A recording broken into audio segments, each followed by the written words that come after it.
because I was playing punk Right. before I came to Duran. So Right. when I met you, it was a whole new transition of playing. You know, I went from thrashing at 100 miles an hour. And I remember when I came to Cheapside and set up my kit, and you said, why don't you just try doing can you do funky hi-hats? I said, I didn't, but I said, yeah, I do. And I kind of did this, the 12 notes on the hi-hat, which I could do, actually, when I tried it. And you start playing a bit of funky bass, and we just kind of gelled from that moment, I think. Well, So was that the first time you played bass when I came to that rehearsal? I think so. I think so. There was a bass lying around, and it wasn't mine. And I think the first time that we played together, I was probably using someone else's bass. Let's just go back a second though, because I'm curious about how you decide, hey, I'm good enough to play with somebody else. Was it somebody that you met at school? How did you start playing with others? Go from playing in isolation to playing with... Yeah, I had a great friend at school called Jonathan Hodgson, and a lot of the kids were just into football, and you know, there weren't many people into music and kind of, you know, wanting to be musicians, whatever. I met this guy at school called Jonathan. Because I moved from a junior school to my senior school in a different area, I didn't know anybody. Hmm. You know, I hadn't got a friend from my younger years, and I met this guy called Jonathan, and he became a real kind of mentor to me. He was a great artist. He was a bass player. He could play the violin. He played all sorts of stuff. And he kind of got me into my first bands. My first band was with Jonathan. And then in the end, we went on to form the Cent Organs years later, who I think you saw at Barbarella's. Yeah.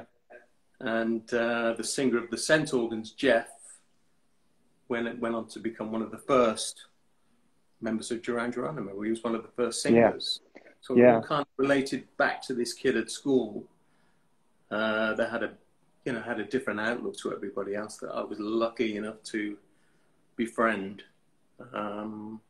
But going back to growing up, I mean, apart from my dad teaching himself everything, it was a very musical household. You know, I was always hearing the Beatles. My mum and dad loved the Beatles. The sort of Motown being played in our house. The background was constant soul music and Motown, which they really got into. It is interesting, though. It is interesting, isn't it, Rog? How, I mean, I think from like the 60s on, that, you know, several generations of musicians, how we, you know, we're not readers, and nobody I knew was a reader. So we were never going to go down, that road. So it was, for kids like us, it became about finding a style. And, totally. and we became like, we found our style through each other, you know, and it's interesting. I always say to people, like, if you think I'm a good bass player, you should see me playing with other people. It's like it's like I'm great when I'm with you and Nick, you know, and the band, and our songs are set up for me and you to shine. But put us with, like, you know, in a band with real musicians. Well, not even real musicians, but other musicians that play in different ways. Yeah, totally. Yeah. I agree with that totally. Yeah. You know, punk was amazing because you didn't, and I take it when you were trying to learn to play, I take it you were listening to Geezer, you know, Black Sabbath, Led Zeppelin. Were you? Totally. Deep Purple. I was a big Yes fan as well. So, you know, it's an amazing time that we grew up in. The amount of changes in music just in that 5 years before I met you. Yeah. I mean, I went from Motown to soul music to progressive rock. Then we went into punk rock, which was a mind blower in itself. Yeah. That really gave me the belief that this little guy that was sitting in his room teaching himself to play could actually get in a band. You know, I know, you know, those prog rock bands were great, but if you were a kid at home and you weren't classically trained, no chance of getting in the band. Right. Punk came along and it just meant that we could make the next step up. We could step up and actually be in a band. It kind of gave us that confidence, I think. So important. I love the story, Rog. You have to share it because the story of you. I wasn't there, but when the Damned came to Barbarella's, and the Damned, were one of the earliest of the punk bands, and one of the things that made them great was the drummer, Rat Scabies, right? Totally. And he was so fierce, man. Yeah, he was fierce. He was fierce. And I modeled myself on Rat Scabies for a while. Okay. Did all these really fast. You probably saw me playing like that with the center organs. It was all based on Rat Scabies, and I went to see him at Barbarella's, and I was right at the front, squashed in at the front with all the other sweaty kids down there, and in the middle of the set, Rat Scabies gets up. He says, "Who thinks they can play the drums?" And I go, "Me." He said, "Get on the kit then." And we played Sick of Being Sick, which I knew from the Damned album, so I got up there and started playing along. And then, what was it, the guitar player, David James, I think is... Brian James. Brian James. About halfway through the song, he comes up and he goes, "Right, F off." Easy come, easy go. Exactly. And then Rat gets back on the kit. So that was my first kind of claim to fame. But then I saw you guys, of course, at Barbarella's. I was in the audience when you supported Fashion, and you had the rhythm box. Right. Stephen Duffy was singing. Can't remember who else. Somebody was playing clarinet, I think. Yeah. Simon Colley, was it? Yeah. And I definitely found you guys more interesting than Fashion were great. There's no denying that Fashion were an amazing band at the time. But I thought you guys were far more interesting. Mm. And I went home thinking that band is going to be the next big thing from Birmingham. And there were a lot of bands actually from Birmingham at that time who Dexter's were making it, the Beat, and I think UB40 were up and coming, but there's a lot of bands making it from Birmingham, and I had this feeling that this band was going to make it. I don't know what it was. I just thought there was something about, and I liked the name as well. Mm. So I went home, didn't think anything more of it, and we just had a telephone installed at home. We had this little telephone in the hallway there that never rang, and nobody ever used it. And the phone goes, and my mum says, "Somebody's on the phone for you." And actually, no, it was the second time, because the first time it was the guitar player from Dexys call, Stephen Archer, I think his name was. And he said, "We're looking for a drummer. We're forming this new band called the Dexys Midnight Runners. And we used to be in the Killjoys." And I never liked the Killjoys particularly. So I said, I'm gonna pass on that. I think, maybe I'll give you a call. And of course, Dexys went on to be the next big thing. And then the next call was you. I'm saying, somebody called John on the phone for you. And I picked up the phone, and it was you, saying that you got this new singer, Andy Wickett. And Andy had recommended me as a friend, and came down to the audition. So it's like the second call I got was from you. That was a close shave. The magic telephone. I've never heard that story before. No, wow. I just came to me recently, actually. Yeah, well, it was. We didn't have a telephone until I was 17. So if we never had that telephone installed, what would the future have been? I mean, you and I didn't look back, did we? I mean, from the moment we started to play together, we were like brothers in arms. And yeah. And I don't know what was guiding us. It was like we just had this. I think we were conditioned by a few years of punk and new wave to be like, you have to find your own thing. You cannot. There was never any question that we wanted to be like, any of the other bands that were around at the time. But exactly. we were striving to, to be more like these American musicians that we were listening to. And it was a really interesting period though, wasn't it? Because punk comes to an end. Then you had these kind of post-punk bands happening, like Joy Division and Simple Minds and Ultra Rocks, and there was a real change in the air. And you also had the disco that was being played 24/7, so you had this whole kind of counter culture going on. And if you watch a Top of the Pops from that era, I mean, it's incredible. Well, you said something that really got my attention. You said something about 6 months ago. I don't know. We were having having a conversation in the studio, and I think it was like define new wave or something like that. And you said, I think what defines that period after punk is that you had to be able to dance to it. And, yes. you know, Suddenly. and yeah. Suddenly, it had and to we were be talking to Billy Idol about that, you know, and Billy, I didn't know, but, you know, Billy's White Wedding period and Rebel Year was produced by Keith Forsey, who was Giorgio Moroder's drummer. Yeah, exactly. And it turned out Billy had actually asked Giorgio Moroder to produce him. And Giorgio said, for whatever reason, no, I don't want to do it, or I can't do it, but you should check out Keith, my drummer. You should try him. And, you know, and he transitions that really well. You know, what he did with Gen X and moving into his own thing. It's incredible what Billy did in that period. But totally changed his direction, didn't he, when into the American dance clubs. And he was talking about drumming, and he was talking about, you know, whereas Gen X really had that roller coaster drum style, you know, with a lot of fills, but like Billy's solo material, it's like there's hardly any fills at all. That's right. It's totally straight. You could have an 8-minute version of the song, and it just drives through. Totally.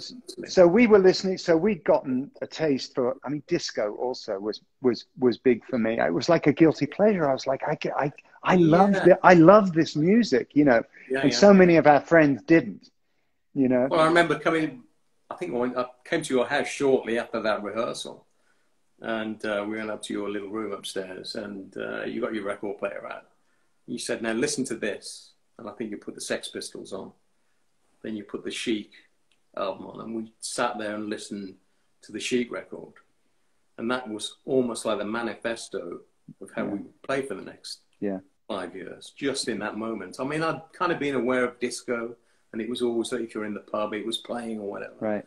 But I'd never really been aware of how great Chic were until you introduced that to me. Yeah. And they kind of became the mainstay of our playing, didn't they? Yes. Tony and Bernard were kind of like the demigods, if you like. Yeah. So when we worked with Niall, I mean, that was just... And Bernard, of course. You know, when I was breaking, first couple of songs that I did tutorials for were Planet Earth and Girls on Film. And they were interesting because Girls on Film, we went through a lot of different styles before we got there, styles and tempos before we arrived at the song that everybody came to hear on the album. Planet Earth. A long time in the making, wasn't it? A long time in the making.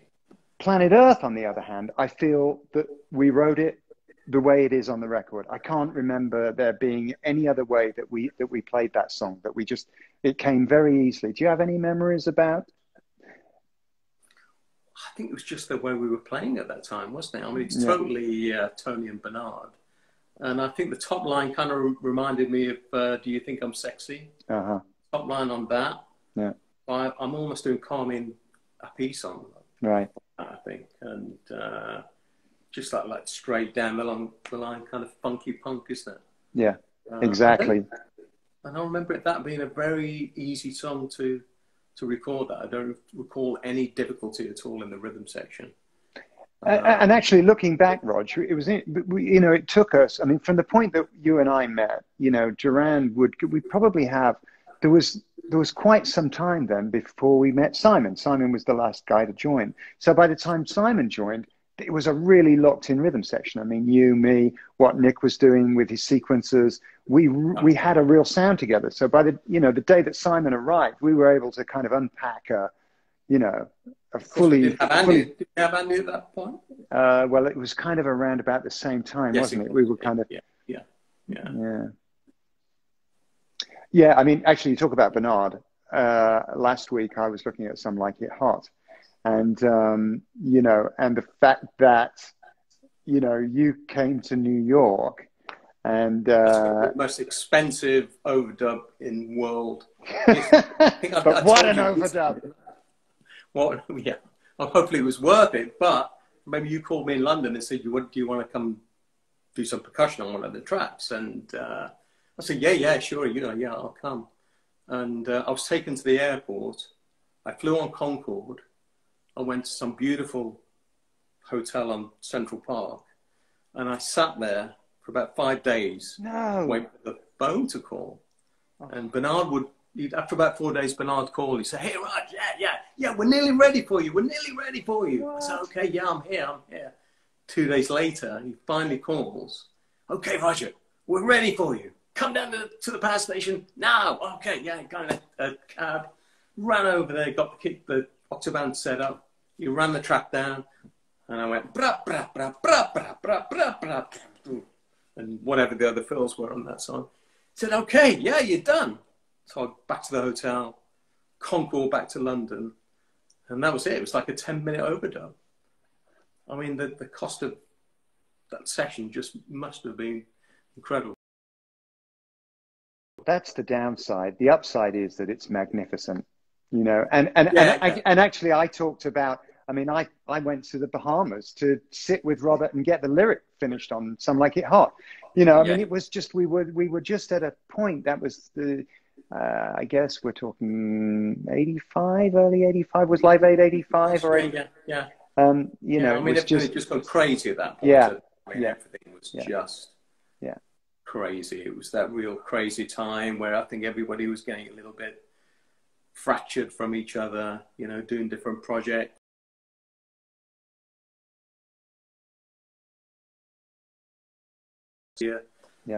Camp. So it was a really fractured time, I remember. And albums started to take months to record. I mean, I think our early records were recorded pretty quickly, but by that point, it was things would just take months, wouldn't they? Well, there was a lot of pressure.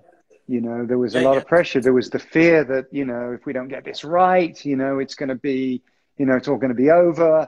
You know, it's like when you're on the bottom rung, you know, you don't have far to fall. It's like, but when you're, you know, when you're up there, you're like, oh shit, we got to get this right. You've got a lot to live up to. You've got a lot to live up I mean, A View to a Kill, which was kind of about the same time, you know, was another monster, monster to write and record. And then just to make life easy, we debuted it at Live Aid. We'd never played it before. Oh, I know, crazy.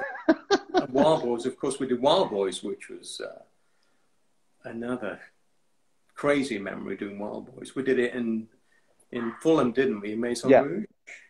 And I remember just being blockaded in by all these kids outside, and we had to fight our way into the studio to get past all the kids that were outside.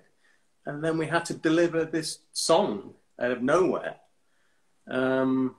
I do remember Niall being amazing. I mean, he was really sparing with his time. He'd kind of be out in the lobby on the phone organising the next project. But he'd come in and he was like a laser beam. Yeah. You know, he'd come in and say to me, okay, do a film. Bam, bam, bam, bam, bam, bam. Which I think he actually worked out on the piano. But he was like a laser beam in that session. You really need a producer. You need a producer to be great when hell is breaking loose like that.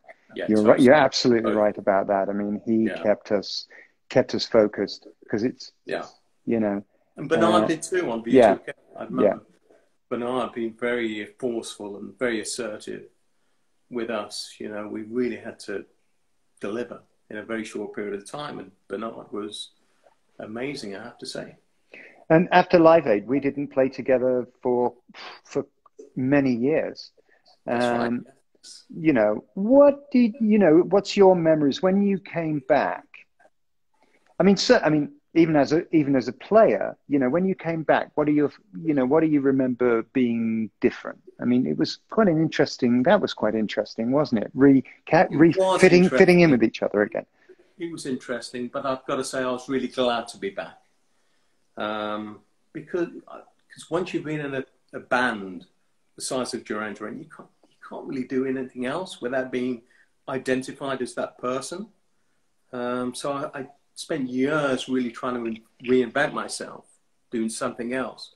But, that's the guy from Duran Duran. Oh, that's Roger Taylor. It's very hard to do anything else in life. Probably maybe production or something like that, but anything in the normal sphere of life was very difficult. So I was really ready to come back. And it wasn't that different, to be honest with you. I think the personalities were very similar. I think you changed a lot because you'd done your whole sobriety thing and you'd kind of taken the edges off yourself. But I gotta say, Andy was the same.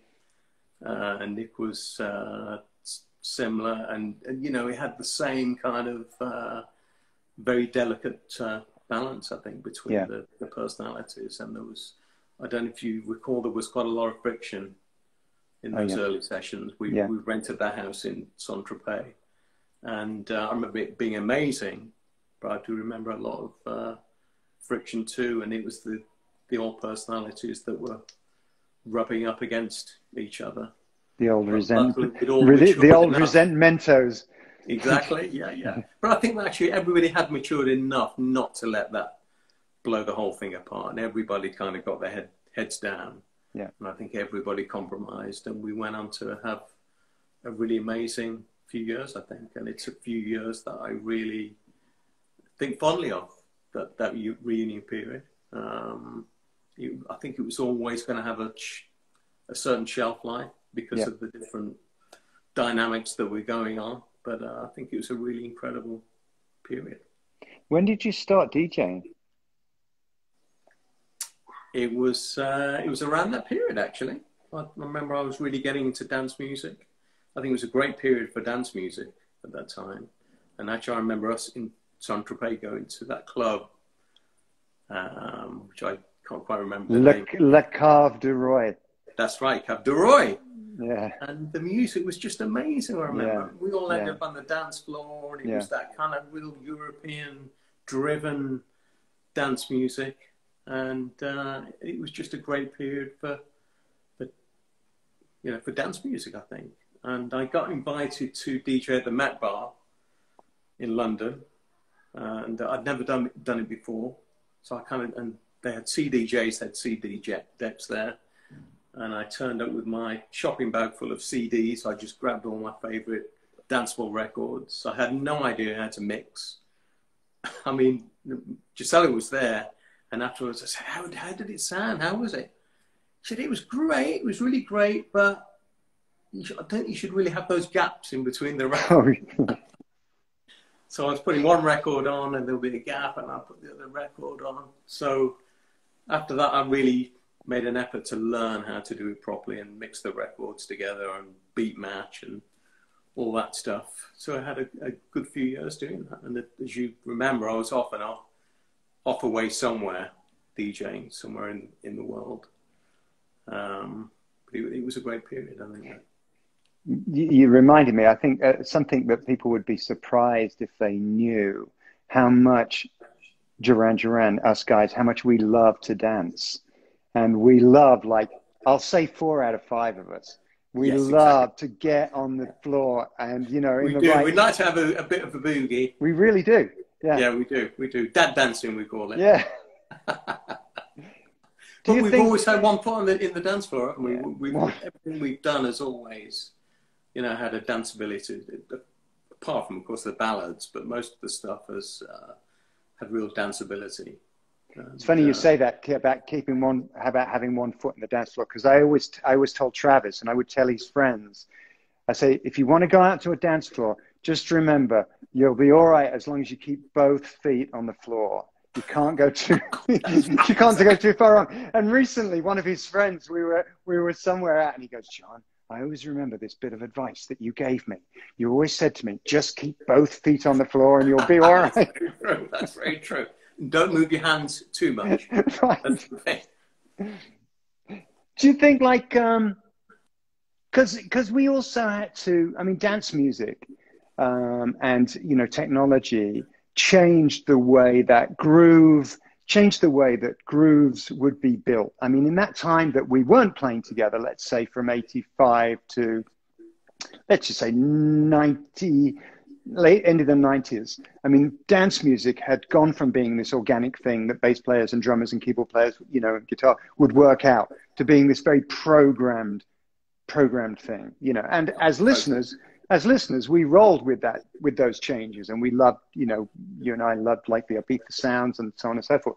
But then when we came back together, we were like, oh shit, wait a minute, we've got a really, economy is the first word that comes to mind, right? Because it was like, we've really got to, like, lessen what we play in a way. We were thinking, how do we adapt to the new dance style? Yeah, that was challenging. Yeah. That had been really challenging, but luckily I think we'd come from, you know, that background anyway. I think we'd never gone totally down the rock route.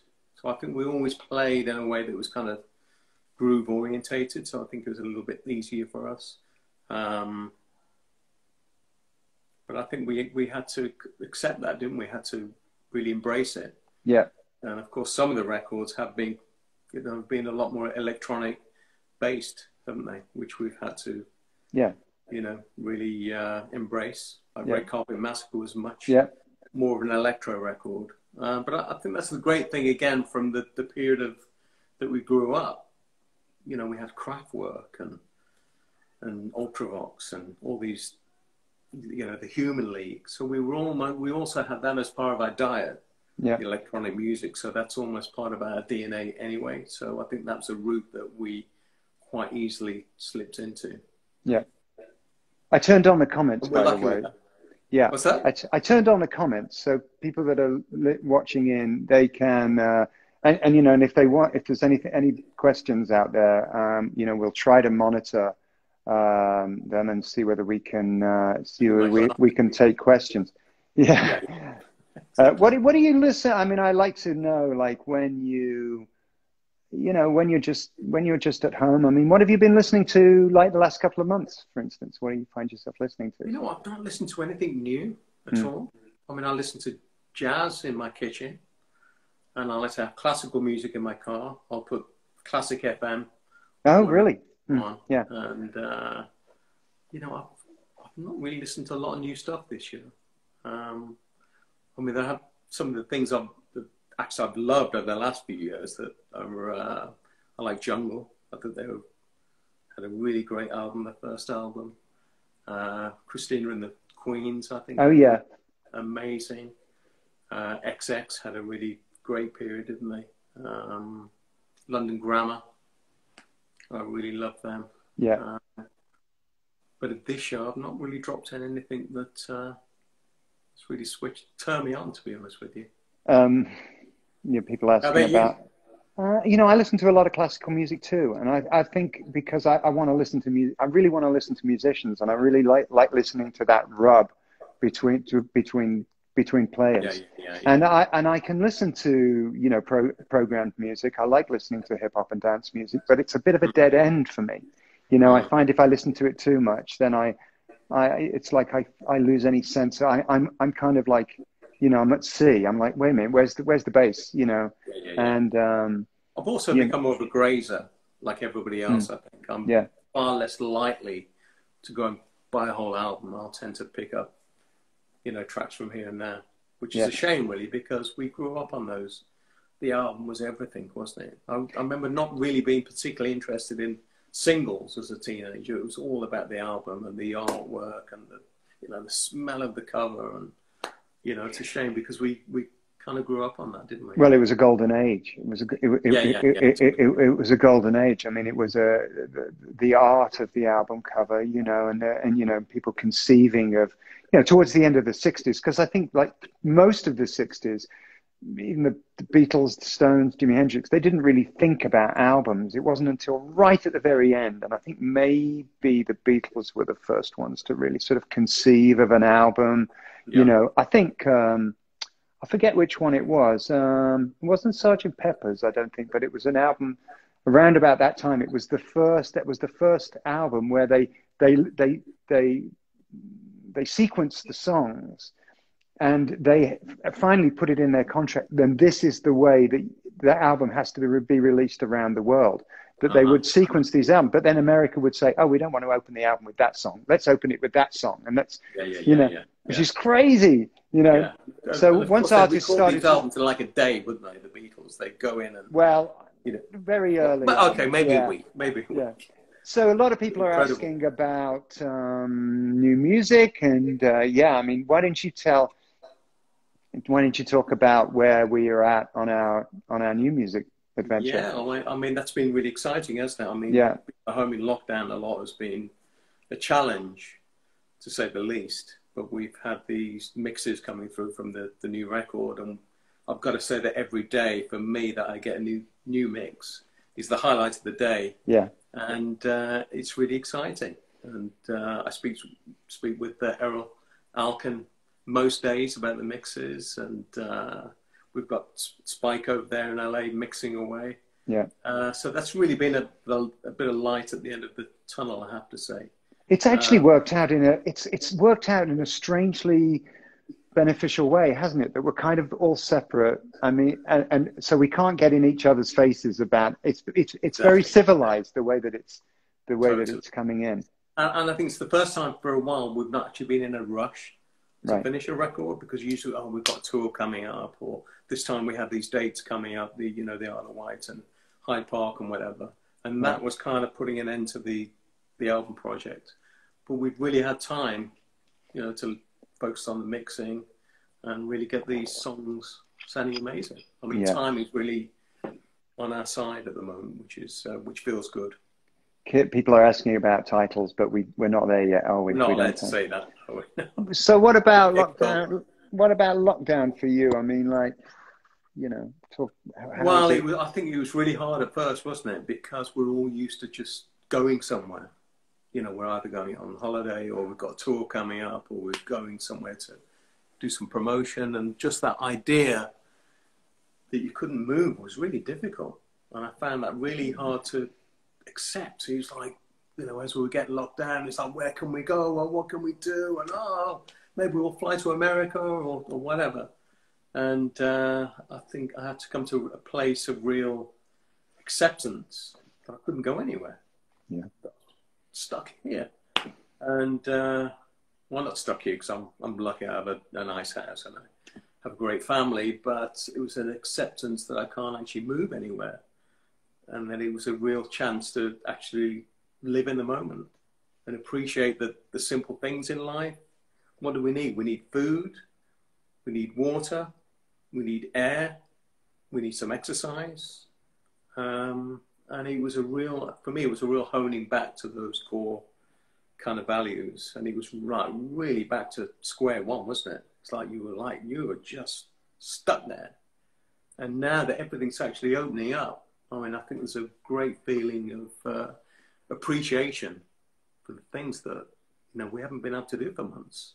Like watch a football match, or, the shops are just opening up here again and people are queuing up outside and there's lines and, sort of real appreciation of everything that we took for granted, I think. So aside from all the, the pain of the deaths and the economic failures, I think for humanity, it's probably been not been a bad thing, I think. Well, I think you're right about, the economy, and those that have been lost. And the economy, we're yet to see what the full ramifications of that are going to be. Yeah. As an individual, I found... hand that one over, haven't you? Yeah, definitely. But I think people I know, I feel like we've all, and maybe people that are watching this can relate, I feel we've all had to be a little more resourceful than we thought we were. If somebody had told me 6 months ago how I was going to be spending April, May and June, I'd just say, no effing way. No way am I going to be able to do that. And yet, we've all had to dig in. And it's been one of those periods in time where you kind of think, I want to be able to look back on this and feel that I handled it with a degree of grace. That I didn't throw my toys out of the pram, that we just got on and did the best that we could do. Yeah. It's like ground zero, wasn't it? It was totally shocking, really, and surreal is the other word I would say. Do you think there's anything anything you've learned about yourself, or the way that you operate, or the way that your family unit, that actually, as we go back, as we start coming out, that you kind of want to hang on to, if you know what I mean? Do you know what I mean? I think I'm probably less of a consumer. I was never a crazy consumer, but I always was always buying more stuff than I needed. And I think I come out of this thinking that actually I don't need to buy that much. I've got a wardrobe full of clothes and, we've got food in the kitchen. What do I need to run out and buy? I think it's something that's kind of instilled in us as part of this society, that we have to keep buying. You have to keep going out and getting stuff. It doesn't matter if you've got 10 trainers. Exactly. You've got to go and buy another pair of trainers. Who knew you could get by 3 months on 3 pairs of shoes? Exactly. I mean, who's this? Oh, and of course, we have a new member of the family that has really helped us through this whole thing. Who's that? That is Luna. Luna? We bought her we were going to buy a dog anyway. We were going to buy a dog. Honestly, we just didn't buy a dog because of the lockdown.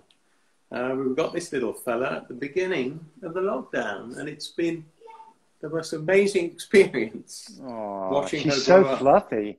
She's very fluffy. She's a Molshi, and she's very cute. Well, I hope I get to see her in the future. One of my favorite Bob Dylan quotes I read recently, he said, you know, the key to a perfect recording session is a sleeping dog in the corner. Oh, yeah. And I told Nick, and I knew Nick was expecting me to say a transient 3.56 monolith. Well, it will be a cat with me. Yes, yeah, a cat. Nick's a real cat person, isn't he? Yeah, yeah. But she's a beauty. She's a beauty. Oh, yeah. Oh, yeah. She sings. When Julian plays the piano, she sings along. She's quite... oh, that's amazing. People all around the world are saying hello to her. Are they? Oh! She's got a fan club now. She's got a fan club. Well, so Raj, it's been a real pleasure. It's been a real pleasure. You too. Like I like to say, I'm lucky to have you to play with. I've never got tired of looking at your face. You too. And looking forward to doing it again soon. Yeah, man. All right, look after yourself. Speak soon. Take it easy. Bye. Yeah, take care. Bye. Hey, what are you doing? That was great the way you